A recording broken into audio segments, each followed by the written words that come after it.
Bonjour, dans cette vidéo, nous allons corriger l'activité sur les formes d'énergie.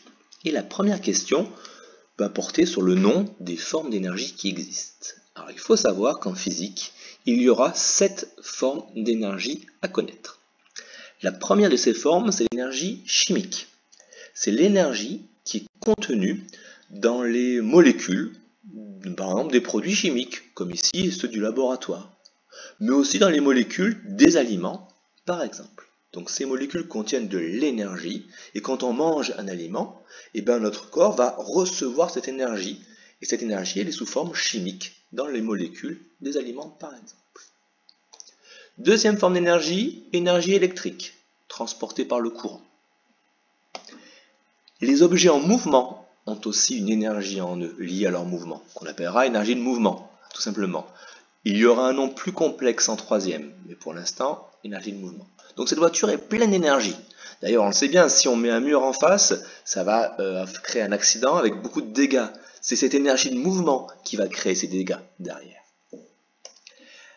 L'énergie rayonnante, liée à la lumière, aux rayons. L'énergie de position.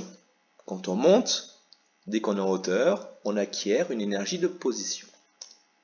L'énergie thermique, liée à la chaleur, et l'énergie nucléaire, dont je ne parlerai pas beaucoup plus parce qu'il faut connaître ce qu'il y a dans les molécules, il faut parler d'atomes pour en savoir un peu plus, et ça on en parlera beaucoup plus en troisième, mais sachez qu'elle existe.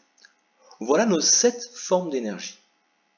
Alors je sais que dans le langage courant, ou même dans d'autres matières, on parle d'autres formes, comme par exemple l'énergie solaire, qui n'est pas ici. C'est parce qu'en physique, elle n'existe pas en tant que telle, et je vais en dire un petit peu plus. Dans la question 2, 3, 4, on vous posait justement des questions sur cette forme d'énergie solaire. Alors, le soleil envoie de la lumière.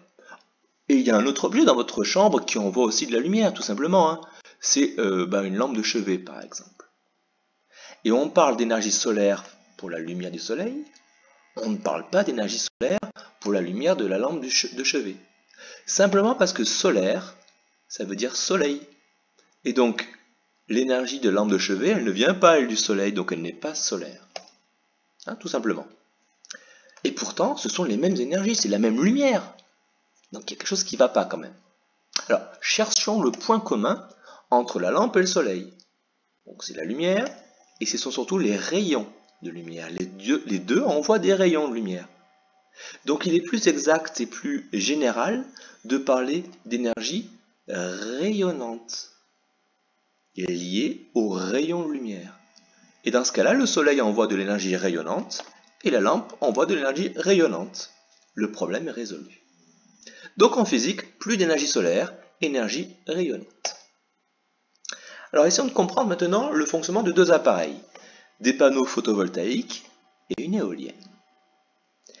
Quelle est la source d'énergie dont a besoin le panneau photovoltaïque? Alors la source, je vous rappelle, l'énergie, c'est la matière ou l'objet qui contient l'énergie, c'est la réserve d'énergie. Et bien ici, c'est le soleil. C'est lui la réserve d'énergie. Le soleil, c'est inépuisable, il y en aura toujours. Donc ça fait partie de la famille des renouvelables. Et il envoie une forme d'énergie, sous forme donc de rayons de lumière, au panneau photovoltaïque. Donc là, pareil, le panneau, il va recevoir de l'énergie rayonnante. Et il va donner en sortie un courant électrique, donc une énergie électrique pour la maison. Voilà un petit peu le parcours de l'énergie dans cet appareil. Dans l'éolienne, la source d'énergie au départ, ce n'est pas le soleil, c'est le vent qui fait tourner l'éolienne. Ce vent, il y en aura toujours sur Terre, il n'y en a pas tous les jours, mais il y aura toujours un jour avec du vent, et donc c'est bien une source renouvelable. Le vent, c'est de l'air en mouvement.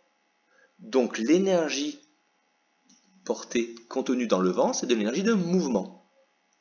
Et cette éolienne va transformer ce mouvement d'air en une énergie électrique. Alors tout ça, on peut le schématiser sous cette forme. C'est en fait un schéma de conversion d'énergie. C'est la question numéro 6. Alors conversion, ça veut dire transformation d'énergie. Au milieu, on met ce qu'on appelle le convertisseur d'énergie, le transformateur d'énergie. Il va recevoir une énergie d'entrée il va faire ressortir une énergie de sortie qui sera différente de l'entrée. Alors, dans le cas de l'éolienne, l'énergie d'entrée, c'est cette flèche qui est ici, c'est le mouvement d'air, c'est le vent, c'est l'air qui bouge. Et donc, mouvement d'air, énergie de mouvement.